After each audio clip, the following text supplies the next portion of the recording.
You're tuning into Black and White Sports on YouTube.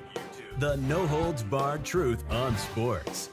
The main event starts. All right, Black and White Sports supporters. Well, we're going to talk about the Caitlin Clark effect and the WNBA and how they've decided to do business. Yesterday, I did a video where many fans were piss hot mad, for lack of a better way of putting it, because the WNBA finals were going to be on when there's so much other sports on. And this feels like a missed opportunity for this league.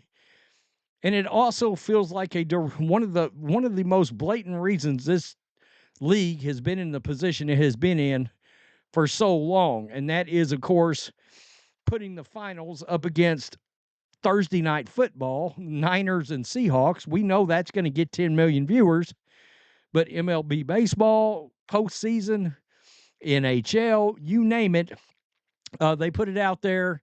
They had this big opportunity to basically put their finals, in other words, around Wednesday and Friday nights, because what? You're not really going up against anything. And so, in other words, that's really causing an issue with capitalizing on what Caitlin Clark has done for your league. However, the WNBA has made some real changes.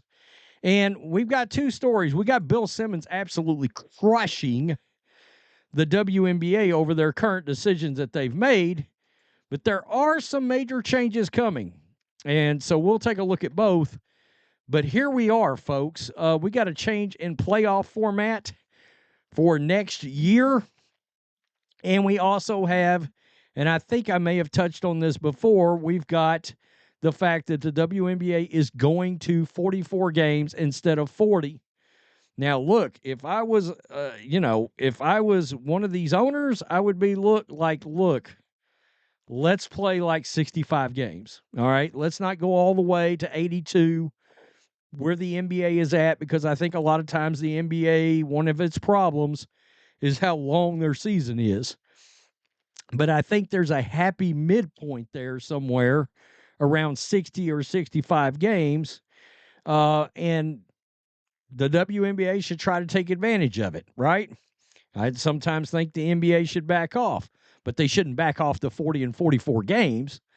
That should not happen.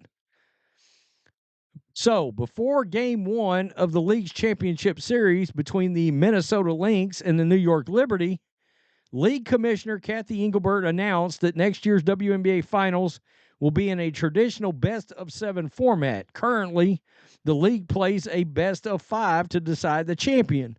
Furthermore, the first round of the playoffs will switch from a 2-1 format to decide the best-of-3 to a 1-1-1 format, which allows each team to play at least one home game.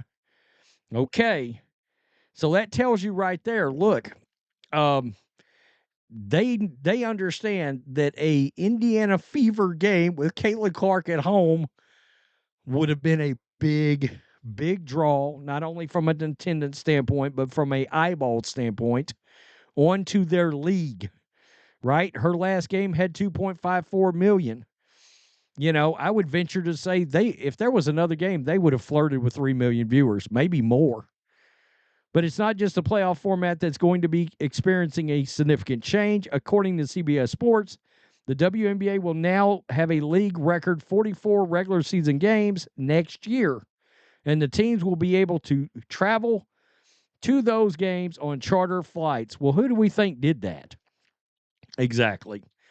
Caitlin Clark, right? And everything that she brought into this league from a branding standpoint.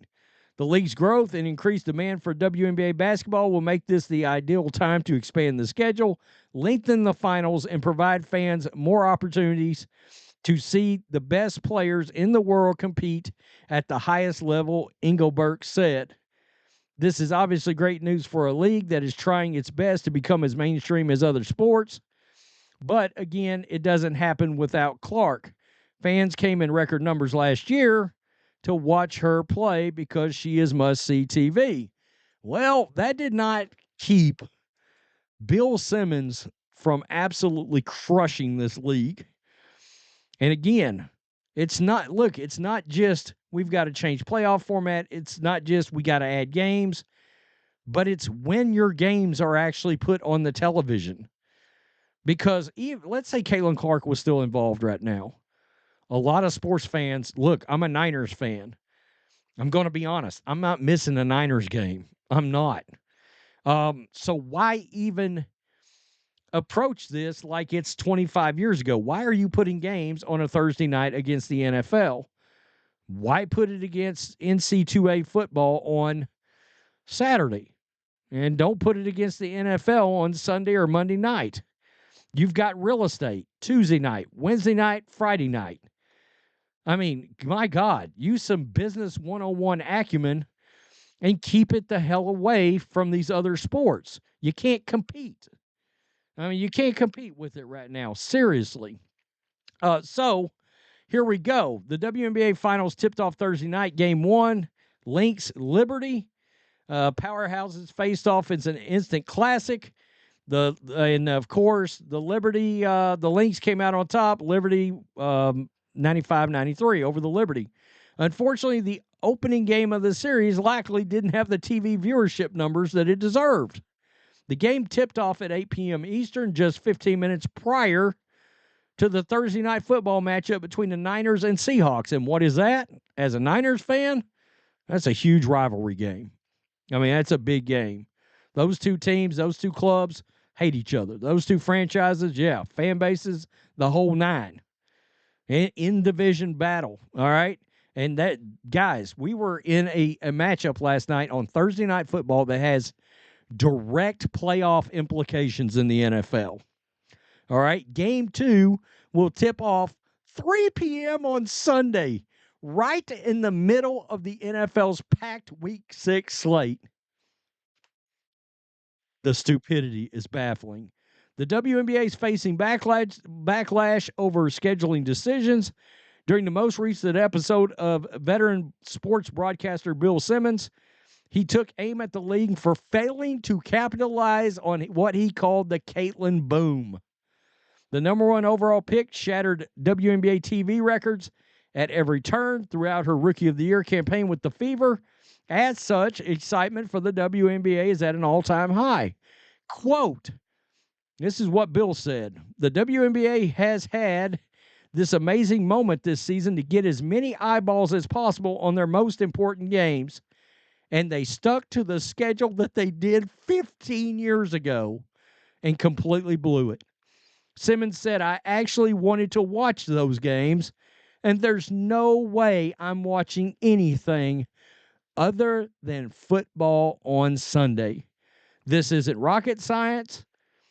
Friday night's going to be your awesome night. Put something great on there. Wednesday night is another awesome one. You're not going against anything. You have a chance to blow this league out and make it really pretty mainstream. It's not going to happen against the NFL, and we know that's what happens. Generally speaking in sports, the NFL, once it shows up, it stomps everything in its path out of the way, right? I'm sure MLB the ratings won't be as good as they could have been, right? Going against Thursday Night Football. Well, my God, if you think that applies to MLB, well, to the WNBA, good luck. I mean, seriously, good luck. He's absolutely right. I don't always agree with a lot of what Bill Simmons has got to say, even though he's a pretty smart NBA guy, him and Ryan Russillo. But he's right.